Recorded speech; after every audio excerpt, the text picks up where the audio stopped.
Hey guys, this is Bradley here. Welcome back to another lab for E178.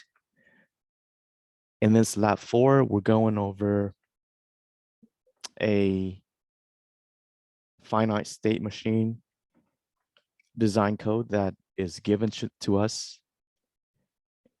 And the problem statement is to go through the tutorial in the lab instructions.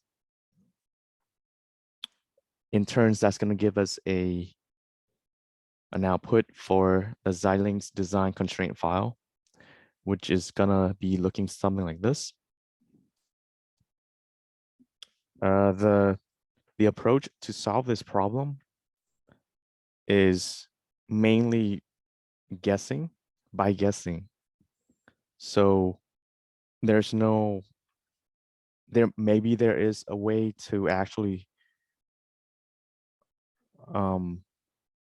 get to the solution faster. But for now, what we did was to go through basically different, like by trial and error. The goal for this project is to be able to get a positive slack in the timing constraint. We desire this positive slack so that the hardware will actually work, as having a negative slack will result in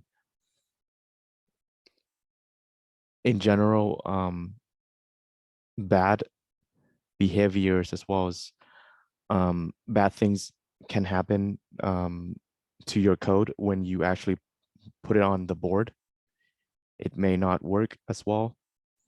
And as far as I understand, the different pins physically may require different input and output delays due to the physical connections. And there may be other reasons why certain input and output delays may yield different different types of slack, either positive or negative. But I feel that's a reason that I haven't been able to explore it in detail, and hopefully in future labs I'll be able to actually understand this more. But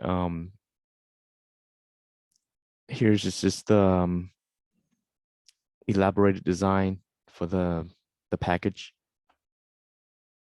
And when we go to, since I already ran the implementation, let's try to open it up.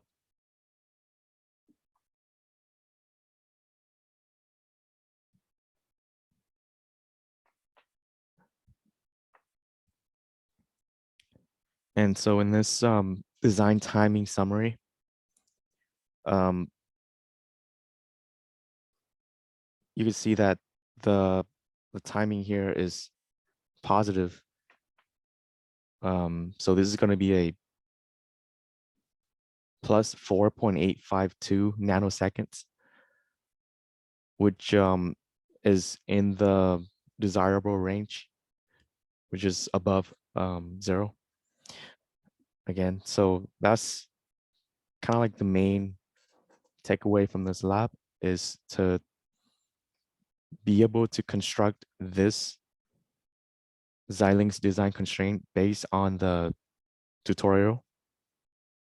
And from there, we can play around with different values for the input and output delay to, sorry, I had it. Well, yeah, it's going to show it up here too, to give us a positive slack. So my takeaway for this lab is to be able to construct that constraint file. And I'm not sure why, but it seems like the values for 5 and 5 for both the input and output delays worked for me on the first try. So I didn't really play around with the other files, sorry, the other values. But I feel like it's all depending on these pins here.